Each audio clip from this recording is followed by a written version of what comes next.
õnnistusega kolmainu Jumala, Isa, Poja ja Püha Vaimu nimel. Aamen.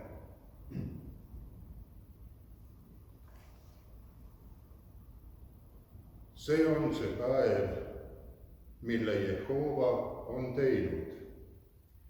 Olgem väga rõõmsad ja rõõmustagem temast. Õnnistatud olgu, kes tuleb Jehova nimel. Me õnnistame teid Jehova kojast. Jehova nõu jääb seisma igavesti. Tema südame mõtted põlvest põlveni. Sina oled mu Jumal ja ma tahan sind tänada, mu Jumal. Ma tahan sind ülistada. Au olgu Isale ja Pojale ja Pühale Vaimule. Aamen. Ja võtkem nüüd hetk, et vaadata, kas oleme armastanud Jumalat, kes meile hinge andis ja meid elusaks tegi. Ja kas oleme armastanud ligimest nõnda, nagu iseennast, mida oleme me mõelnud või hoopis mõtlemata jätnud, mida oleme me öelnud või hoopis ütlemata jätnud, mida teinud või tegemata jätnud. Me jääme patutunnistusele. Mina tunnistan sulle, Püha Jumal, et olen mõtte, sõna, teo ja tegemata jätmisega palju pattu teinud. Mõtle minu peale oma halastuses ja anna mulle mu patud andeks Jeesuse Kristuse, oma armsa Poja pärast. Jeesus Kristus on oma kirikule andnud võtmete meelevalla, öeldes, kellele te iganes patud andeks annate, neile on need andeks antud. Kristuse kiriku sulasena kuulutan ma sinule Jumala armu ning mõistan sind pattudest vabaks kolmainu Jumala, Isa, Poja ja Püha Vaimu nimel. Aamen.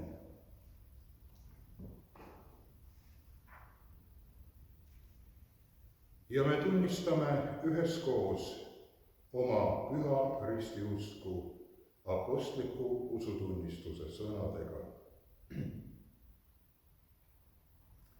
Meie usume Jumalasse, kõige väelisse Isasse, taeva ja maa loojasse ja Jeesusesse Kristusesse, tema ainusündinud Pojasse, meie Issandasse, kes on saadud Pühast Vaimust, ilmale toodud neitsist Maarjast, kannatanud Pontius Pilatuse all, risti löödud, surnud ja maha maetud, alla läinud surmavalda, kolmandal päeval üles tõusnud surnuist, üles läinud taevasse, istub Jumala oma kõige väelise Isa paremal käel.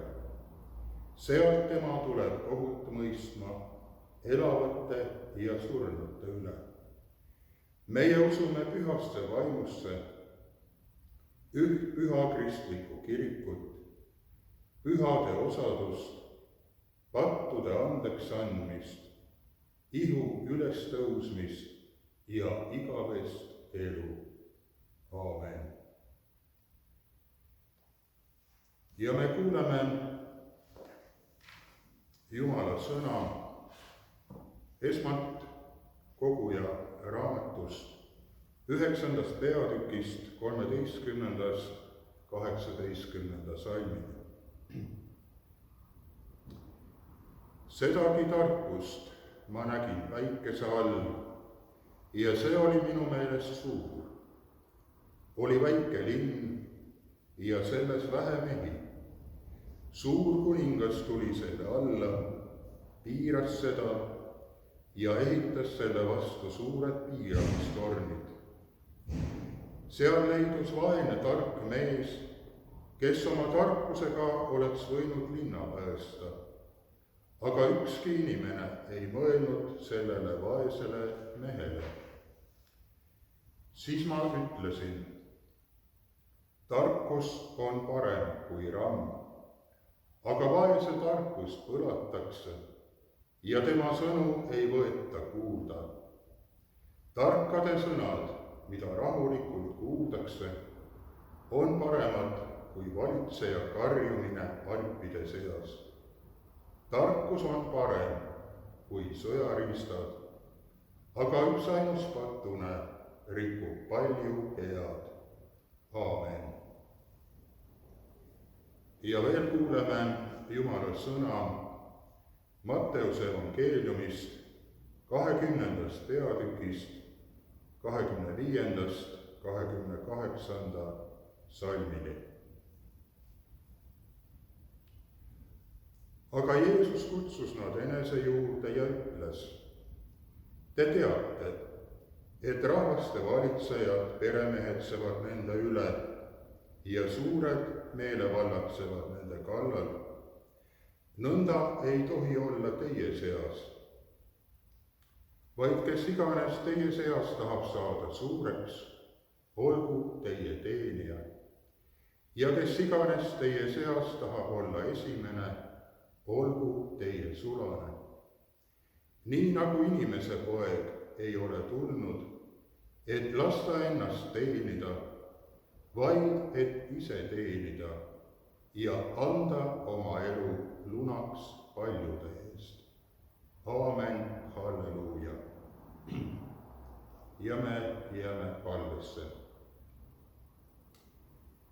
igavene kõige väeline Jumal, taeva ja maa kuningas ning valitseja, sinu aujärg on kinnitatud igavesti ja sinu käes on haigused ja mure ja rahu ja rõõmuajad. me palume sind, ole meie ligi ja aita meid armust, et me oma südame rahutuse ning ajaliku raskuste hirmu üle võidu saame. igal ajal iseendid, oma maa ja rahva sinu armuhuuleks usaldame.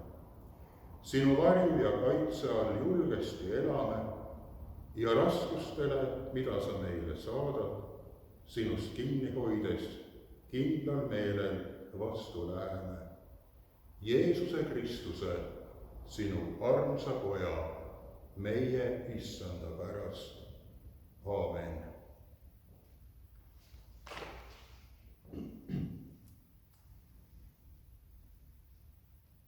ja tänase iseseisvuspäevale pühendatud jumalateenistuse jutluse mõtete aluseks me kuuleme Jumala sõna esimesest Apostel Peetruse kirjast 2. peatükist 7. ja 8. salmi. Teile siis, kes te usute, on see au, uskmatuile aga kivi, mille ehitajad tunnistasid kõlbmatuks ning just see on saanud nurgakiviks ning komistuskiviks ja pahanduskaljuks. Aamen. armsad sõbrad, Apostel Paulus räägib siin nurgakivist. ja tegelikult ta tsiteerib siinkohal Jeesuse ütlust, mida me võime lugeda Matteuse evangeeliumist 21. peatükist, kus Jeesus ütleb, kas te pole kunagi lugenud kirjas kivi, mille ehitajad tunnistasid kõlbmatuks, seesama on saanud nurgakiviks. me kõik teame seda, et nurgakivi panek on alati väga pidulik ja oluline sündmus. kuigi nurgakivi algne tähendus oli natukene teine, kui me seda tänapäeval teame ja tunneme. nimelt nurgakivi ei olnud mitte see kivi, mis majaehitusel esimesena paika pannakse, vaid see on kiilutaoline kivi, mis asetatakse võlvi tippu ja nõnda siis võlvi ja selle toetust hoiab.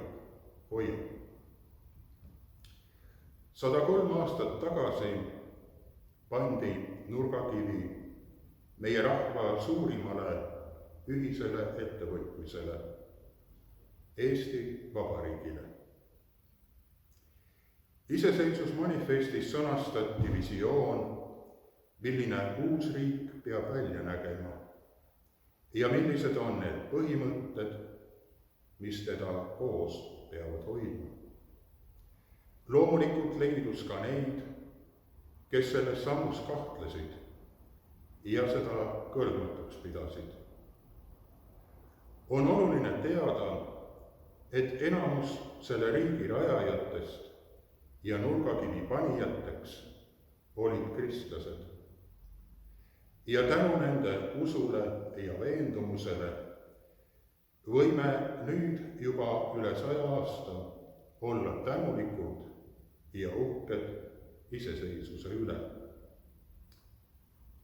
Aga kuidas on lood täna? Eelmise aasta ajalehes Keskus arutleb Juku-Kalle Raid järgmiselt. Meile meeldib mõelda, et me oleme uhkelt Euroopa kõige suuremad ateistid ja ei usu kuraditki. Ja talle vastab vaimulik ja teoloog Toomas Paul nõndamoodi. Ma tsiteerin. Paneme selle taustale, et eestlased on himu olla esikohal. Ükskõik, kas esimene eest või tagantotsast. Ükskõik, kus eestlane millestki räägib, katsub ta leida, et tema on ainulaadne. Nii et see on selle väiksust ja tühisuse kompensatsioon. Ja ta jätkab. Praegu on Eesti täitsa normaalne postkristlik maa, kus kui usklikust võtta umbes 56% või mis ta oli, usub kõrgemasse võimu. Igasuguseid asju usutakse, mis on palju kergemad. Usklikkust on palju rohkem kui ühed kristlased. Kui aga hakata religiooni antropoloogi pilguga vaatama, siis on see oma estoonikus üsna usklik. Aga las ta usub pealegi seda ka, et ta on kõige uskmatum. See on ka usuvorm.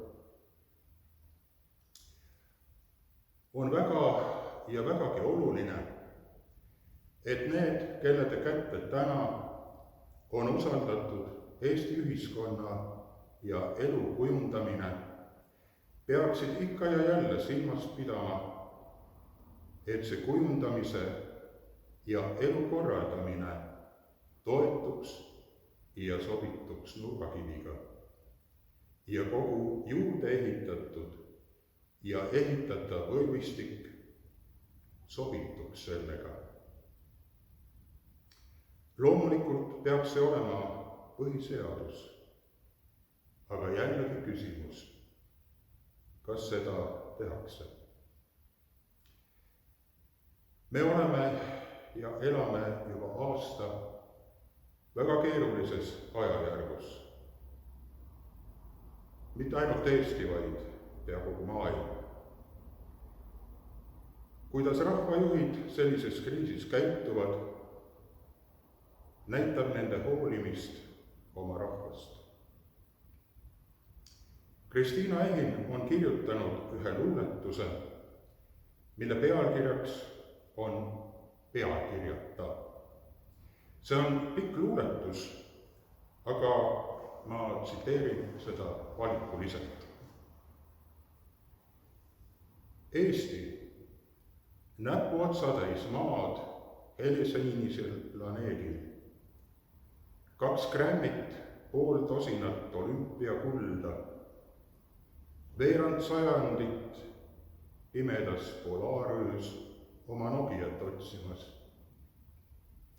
Üle maa mütamata, üle soo sipasoppa. Kadriküüned külmetavad teel 5 rikkama riigi hulka. 5 kõige tuberkuloosi ja aitsirikkama Euroopa riigi hulgas, siiski suhteliselt turvaline ja terrorivaene. Sõrmeotsatäis helesinist planeeti, kiladi-koladi mööda auklikku külavaheteed, tühjadest kirikutest, kinni pandud koolidest mööda. Õielt õiele Mesipuu poole. Pean ütlema siia juurde ka seda, et ta on selle luuletuse kirjutanud 2017. aastal, kui me tähistasime Eesti Vabariigi 99. sünnipäeva. Seepärast ei ole siin ilmselt koroonast juttu. Kas me praegu oleme ka nende eelpool nimetatute poolest, haiguste poolest Euroopa 5 hulgas, küll aga oleme oma koroonaga seal. Nii et polegi palju muutunud. Aga siin nüüd tulles tagasi jutluse aluse teksti juurde, siis tahes-tahtmata tekib küsimus, kuidas võib juhtuda, et ehitajad nurgakivi kõlbmatuks tunnistavad. Kas neil puudub vastav kvalifikatsioon või jätkub neil huvi ja arusaamist ainult neile vajalike materjalide suhtes? Aamen. Ja me jääme kiriku palvesse.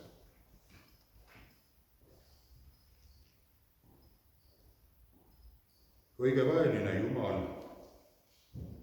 taeva ja maa valitseja, sina oled meie õige eluase ja varjupaik. Ja sinu igavesed käsivarred on all maa peal. Me tõstame oma silmad üles sinu poole, kellelt meie abi tuleb. Sinu käsi on raskesti olnud meie peal ja me vajame sinu abi. Me oleme võinud aga möödunud aasta rahuga mööda saata ja kogeda ka sinu õnnistust oma kodu ehitamise töös. Selle eest me täname ja kiidame sinu püha nime. Meie Isa Jeesuses Kristuses, sinu poole saadame oma palved usus ja lootuses. Kasvatama riiki maailmas, et sinu au ilmuks kõigi maailma rahvaste üle. Saagu sinu õiguse ja armastuse vägi tugevaks inimeste südametes ja elus. 100 korda, et kõik rahvad leiaksid tee rahule, kus häda ja hirm on kadunud ning ülekohus ja halastamatus annavad aset õigusele ja headusele sinu vaimu juhatusel.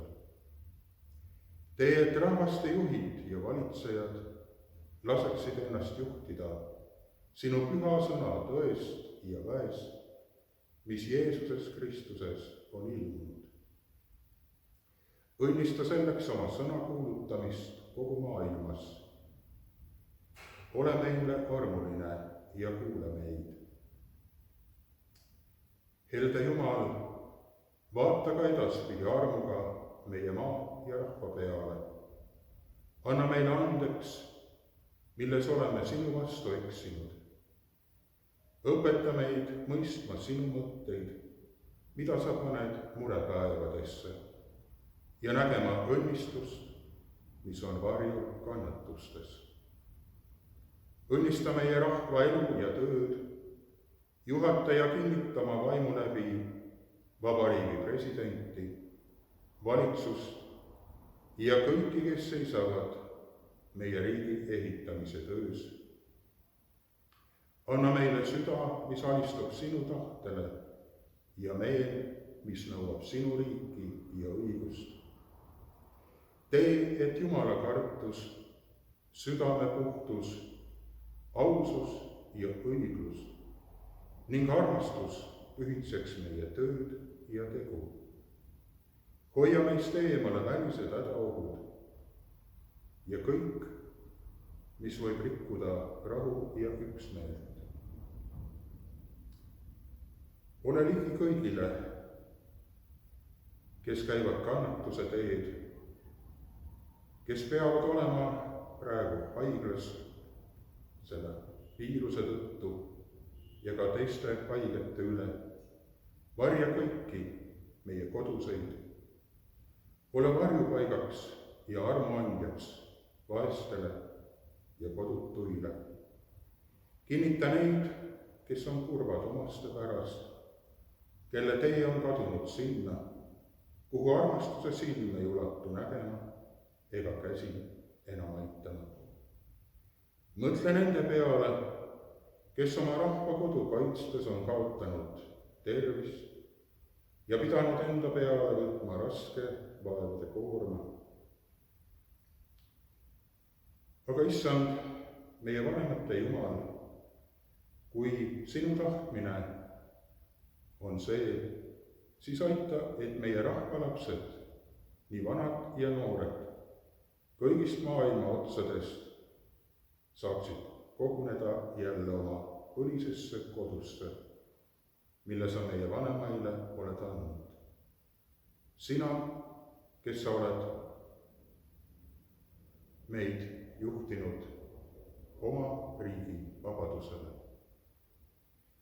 Ja viimaks, issand, valitseja elu ja surma üle, sinu halastuse järje ette saadame need, kes meie keskelt igavikku on läinud. Lohuta ja kinnita leinajaid, aita meid sinu käest kinni hoida, kui tuleb meil viimsesse võitlusse astuda.